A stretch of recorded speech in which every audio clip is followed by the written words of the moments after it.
Hi friends, this video shows how to change date and time. First go to settings. Select settings icon from top. Go to date, time and keyboard. Select this option. Set date and time.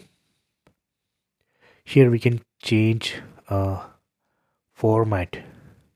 By default this would be a 12-hour format. So if you want to change this to 24-hour format, you can enable this first option. Okay, so that way we can change the format.